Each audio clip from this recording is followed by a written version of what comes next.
वाह।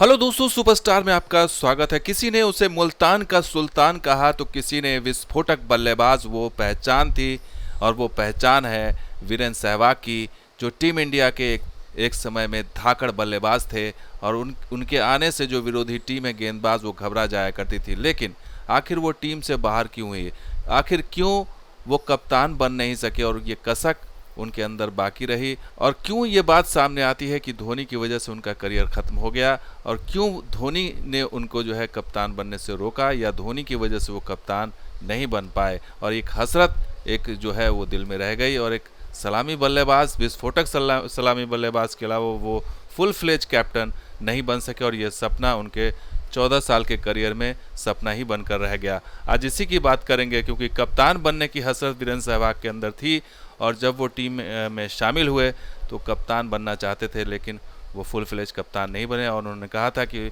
उन्हें किसी ने बोला था कि मैं कप्तान बनूंगा, और वो कोई और नहीं बल्कि वो क्रेग चैपल थे, जिनके साथ गांगुली का विवाद हुआ था। 2005 की बात है। और वीरेंद्र सहवाग की तरफ से ये भी कहा गया कि सहवाग को धोखा देकर MS धोनी को कप्तान बना दिया गया। खुद इस बात का खुलासा सहवाग ने किया, ऐसी बातें खबरों में आई। और उन्होंने ये कहा कि जब क्रेग चैपल टीम इंडिया के कोच बने तो उन्होंने सबसे पहला अपना जो बयान ये दिया था कि गांगुली के बाद सहवाग जो है टीम इंडिया के अगले कप्तान होंगे। लेकिन इसके 2 महीने बाद चीज़ें बदल गई, और पता नहीं 2 महीने में ऐसा क्या हो गया कि मैं टीम से बाहर ही हो गया, कप्तान बनना तो दूर की बात थी। तो ये उनका बयान सोशल मीडिया में या मीडिया में आया कि वो नियमित कप्तान उन्हें नहीं बनाया गया, उन्हें जो है मौका नहीं मिला। और ये उन्होंने ये दर्द जो है वो अक्सर बयां करते हैं कि बतौर कार्यवाहक कप्तान ही वो कई बार मैदान में दिखे, लेकिन 14 साल में उनका ये सपना जो है वो पूरा नहीं हुआ, और कप्तान का पद वो हासिल नहीं कर पाने की कसक या दुख वो हमेशा जाहिर करते हैं। और इसकी वजह कहीं ना कहीं धोनी को भी बताया जाता है। आपको बता दें 2003 से 2012 के बीच सहवाग ने 12 मुकाबलों में टीम इंडिया की कप्तानी की है, और नियमित कप्तान के रूप में वो कभी नहीं वो सामने आए, और कार्यवाहक कप्तान के रूप में ही उन्होंने काम किया। लेकिन जो धोनी के साथ उनकी जो बातचीत है कि धोनी की वजह से वो कप्तान नहीं बन पाए, या नियति को कुछ और मंजूर था, ये सामने आता है। आपको ये बता दें कि जो इनकी एंट्री हुई टीम इंडिया में वीरेंद्र सहवाग की, वो गांगुली की वजह से हुई, और वो ये मानते हैं कि गांगुली ना होते तो शायद वो सलामी बल्लेबाज के रूप में इस्टेब्लिश भी ना होते, और उनका नाम देश दुनिया में विख्यात भी नहीं होता। सुनिए गांगुली के बारे में वो क्या कह रहे हैं। मुझे ओपनिंग किसने कराई, वो भी सौरव गांगुली ने कराई, थैंक्स टू जहीर खान। तो श्रीलंका में बहुत सारे ओपनर ट्राई किए, लेकिन किसी ने रन नहीं बनाया। युवराज, हेमंत बंदानी, अमय खुरसिया। तो जहीर खान ने अप्रोच किया दादा को कि सहवाग को भी कराओ, तो मैं गालियां देता था इन्हें, मुझे क्यों ओपनर बनवा दिया। लेकिन शायद आज दोनों का धन्यवाद भी दूंगा इस प्लेटफॉर्म पे कि अगर मैं ओपनिंग नहीं करता तो शायद उतने रन नहीं बना पाता। तो दादा ने मुझे टेस्ट मैच में भी ओपनिंग करने को बोला। मैं वनडे में काफी कर चुका था। जब हम लोग इंग्लैंड पहुंचे तो दादा ने मुझे बोला कि टेस्ट मैचेस में तूने डेब्यू में 100 बनाया, साउथ अफ्रीका में, इंडिया में मिडिल ऑर्डर में रन बनाए, बट यहाँ मौका नहीं मिलेगा मिडिल ऑर्डर में खेलने का, क्योंकि लक्ष्मण वापस आ गए थे, Rahul Dravid, Sachin Tendulkar, Saurav Ganguly, Laxman, 4 middle order batsman थे, तो मुझे बाहर बैठना पड़ेगा। तो उन्होंने कहा तू ओपनिंग कर ले। तो मैंने दादा को पूछा कि आप भी तो मिडिल ऑर्डर आप कर सकते हो, तो मैं आपकी जगह खेल लूंगा, आप ओपनिंग कर लो। इन्होंने कहा मैं कैप्टन हूँ, जहां मेरा दिल करे वहां खेलूंगा। फिर मैंने कहा कि ऐसा नहीं कहा था। नहीं, एग्जैक्ट यही वर्ड थे। फिर मैंने कहा कि सचिन तेंदुलकर कराओ, उन्होंने भी तो बहुत सारी वो कर ली। कह रही अगर तू उससे बात कर ले वो मान जाएंगे तो मैं उनको करा दूंगा, तेरे को उनकी जगह खिला दूंगा। अब सचिन तेंदुलकर को कौन मनाए, तो वो भी नहीं हुआ। तो फाइनली मैंने लक्ष्मण से सलाह ली, इन्होंने कहा मैंने ओपनिंग की है, तू बिल्कुल मत करना, तेरा कैरियर खत्म हो जाएगा, तेरे को वापस मौका मुश्किल मिलेगा। तो इनकी भी राय मैंने ली। फिर मैंने दादा से कहा कि अगर मुझे मिडिल ऑर्डर में वापस मौका मिलेगा, अगर मैं एज ओपनर फेल हुआ तो मैं ओपनिंग करूंगा। तो दादा ने कहा ठीक है। मैं कहा दादा आप लिख के दो।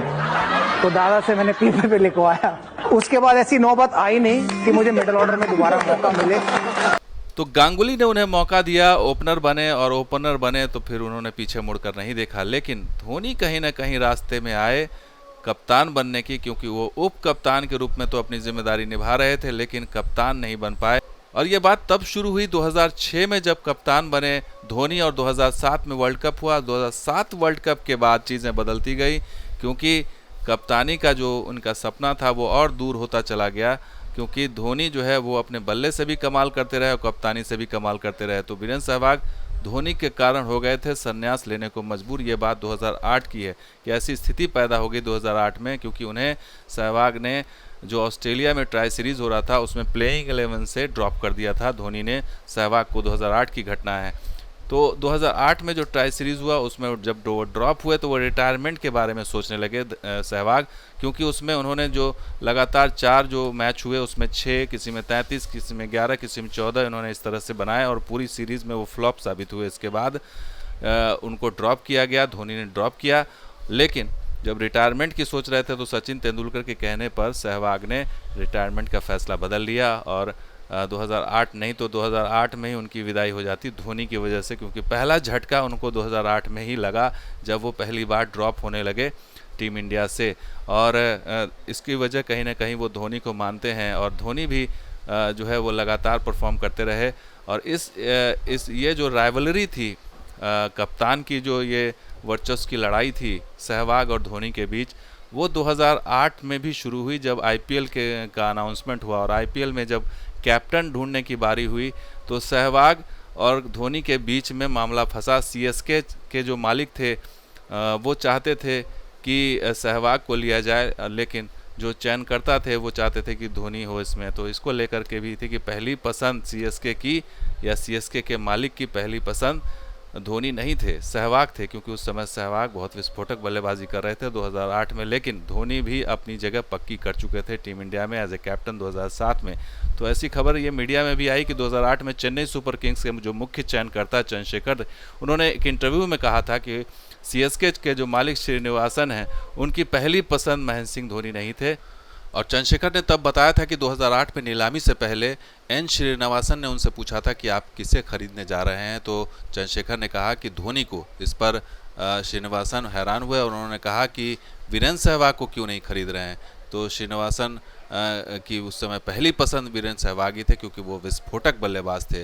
जबकि चंद्रशेखर ने कहा कि नहीं, वो धोनी को खरीदना चाहते हैं, क्योंकि धोनी में कई खूबियां हैं।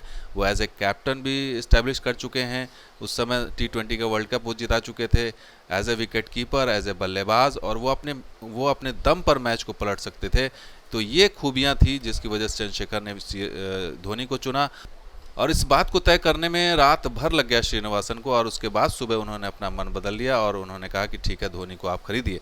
और 5 बार आईपीएल का खिताब जिताकर उन्होंने ये साबित भी कर दिया कि ये फैसला गलत नहीं था। लेकिन 2008 के बाद चीज़ें और जब बदली, 2011 वर्ल्ड कप में सहवाग बहुत अच्छा खेले, लेकिन जब फाइनल मैच में वो उतना अच्छा नहीं खेल पाए, तो 2011 वर्ल्ड कप के बाद टीम इंडिया में जो है धोनी की धाक और जमी, क्योंकि 2011 वर्ल्ड कप इंडिया जीत चुकी थी।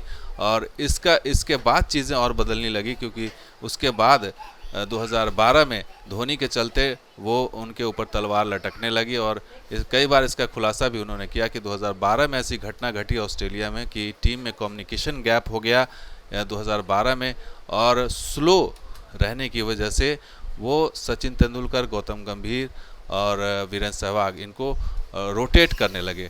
और ये उनकी शिकायत थी कि ये बात उन्होंने मीडिया के सामने बताई कि सचिन, गौतम गंभीर और वो सहवाग वो स्लो हैं, इस वजह से उन्हें रेस्ट दिया जा रहा है, उन्हें ड्रॉप किया जा रहा है। जबकि ड्रेसिंग रूम में उन्हें ये बात करनी चाहिए थी, और ये चर्चा उन्होंने कभी नहीं की और कभी बैठ के बात नहीं की। और धोनी जब कैप्टन थे तो मीडिया के ज़रिए उन्हें पता चलता था कि क्या चल रहा है, कौन टीम में होगा। और इसी को लेकर कई बार विवाद हुआ, तो धोनी को जो है वो परेड करानी पड़ी, पूरी टीम को एक साथ एक प्रेस कॉन्फ्रेंस में लाके दिखाना पड़ा कि नहीं, सब टीम में सब एक साथ हैं, सब एकजुट हैं। तो ये उस समय बहुत विवाद का जड़ बना था 2012 में, और उस समय धोनी को बहुत ही एम्बैरेसमेंट झेलनी पड़ी थी। हालांकि उन्होंने फिर सिचुएशन को संभाल लिया 2012 में, लेकिन वो कसक हमेशा रही कि एज ए कैप्टन या फिर वो एज ए बतौर फुल फ्लेज एक रेगुलर कैप्टन नहीं बन पाए।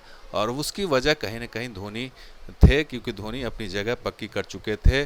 क्योंकि जब गांगुली आउट हुए, एज ए कैप्टन बाहर हुए, उसके बाद राहुल द्रविड़ कैप्टन बने कुछ समय के लिए, लेकिन 2006 में जो वर्ल्ड कप में हार हुई उसके बाद जो टीम में कैप्टन बने धोनी, उसके बाद सीन बदल गया और ऐसा बदला कि उसके बाद तो फिर कैप्टन कोई और बन ही नहीं पाया। और जब सवाल उठता है, फ़ैन जब सवाल उठाते हैं कि एक बार एक फ़ैन ने उनसे कहा कि happy birthday to finisher of Sehwag sir career, यानी कि फ़ैन को लगता है कि सहवाग की कैरियर को ख़त्म करने वाले धोनी हैं, तो उस पर सहवाग जवाब देते हैं कि गलत स्टेटमेंट। यानी कि धोनी खुले तौर पर ये मानते नहीं, सहवाग खुले तौर पर ये नहीं कबूल करते हैं कि धोनी की वजह से उनका करियर समाप्त हुआ, लेकिन इतना ज़रूर मानते हैं कि धोनी कहीं ना कहीं उनके राह के रोड़े थे एज ए कैप्टन, क्योंकि कैप्टन का जो सपना था वो पूरा नहीं हो सका और कैप्टन के रूप में जो वो बात, जो चीज़ें वो कर सकते थे वो नहीं कर पाए और वो कहीं ना कहीं उसकी जगह धोनी ने अपनी काबिलियत से साबित कर दी और जगह उनके लिए कोई मौका नहीं छोड़ा। तो दोस्तों ये वीडियो आपको कैसा लगा जरूर लाइक कीजिए, शेयर कीजिए, मुझे सब्सक्राइब कीजिए। कुछ और वीडियो के साथ हाजिर होंगे, आप देखते रहिए सुपरस्टार, आपका अपना चैनल। शुक्रिया इस वीडियो को देखने के लिए, धन्यवाद।